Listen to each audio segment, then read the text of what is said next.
Namo Buddhaya.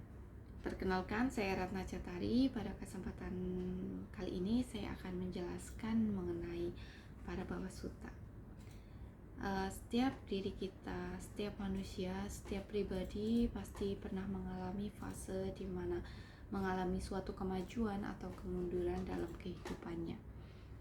Jadi pada kesempatan kali ini saya akan menjabarkan mengenai sebab-sebab kemunduran menurut pandangan agama Buddha. Jadi selain kita memfokuskan untuk maju ke depannya atau membuat hidup kita lebih baik, kita juga perlu mengetahui apa saja sih sebab-sebab kemunduran dari seseorang. Para Bhava Sutta ini dibawakan oleh Sang Bhagawa kepada dewa di Wihara Anathapindika di dekat hutan Jeta di Sawanti.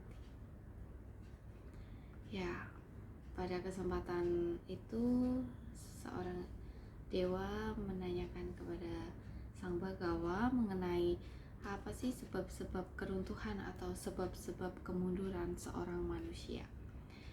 Ada 12 poin yang dijabarkan oleh Sang Bhagawa. Poin pertama yakni sebab kemunduran seseorang dapat dilihat dengan mudah atau mengenai siapa yang maju dan siapa yang mundur dengan dilihat dari dia yang mencintai Dharma tentu akan maju dan dia yang membenci Dharma akan runtuh.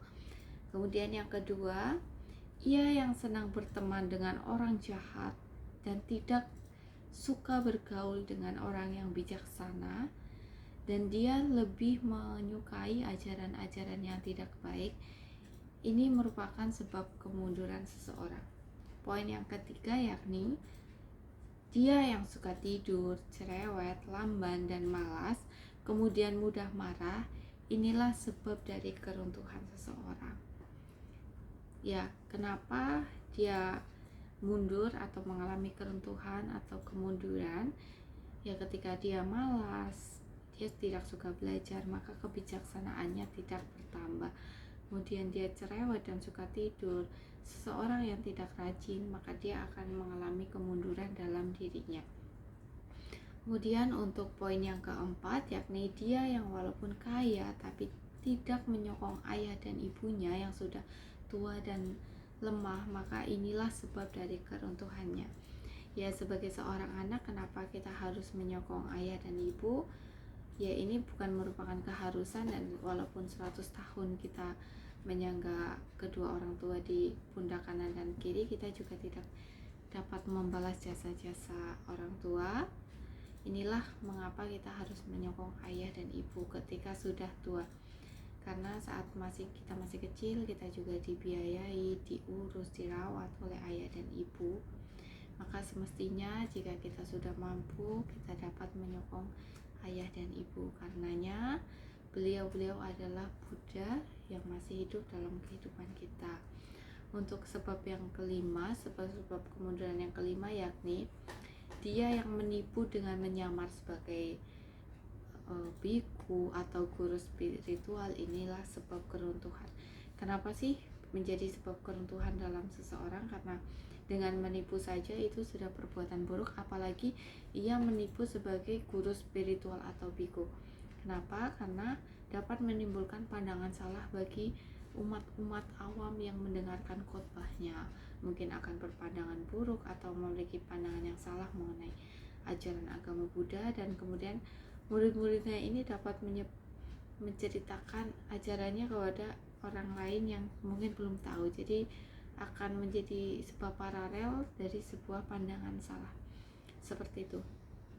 Sebab yang keenam yakni walaupun ia memiliki aset kekayaan yang berlimpah, namun dia itu menikmati sendirian. Dalam hari ini dia tidak berderma, tidak membantu sanak keluarganya yang sedang membutuhkan, maka inilah sebab dari keruntuhan.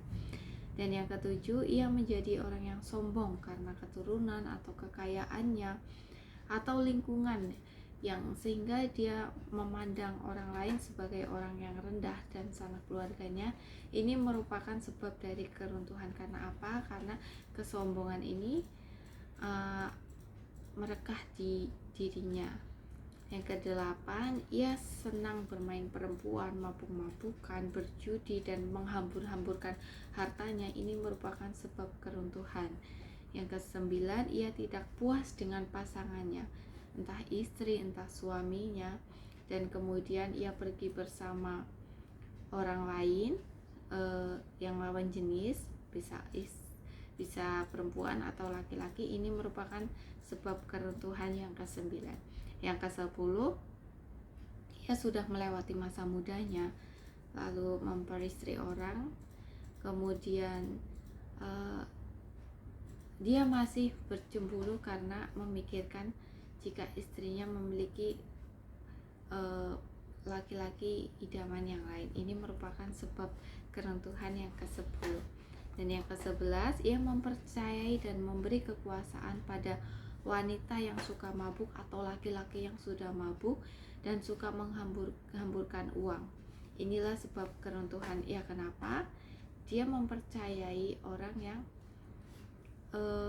suka mabuk sebagai sebab keruntuhan, karena ya seperti yang kita tahu, orang yang suka mabuk atau orang yang suka melanggar sila kelima itu tidak memiliki pemikiran atau kesadaran yang penuh. Jadi dia dapat melakukan hal-hal yang di luar dugaan yang mungkin dapat merugikan dirinya sendiri atau merugikan orang lain.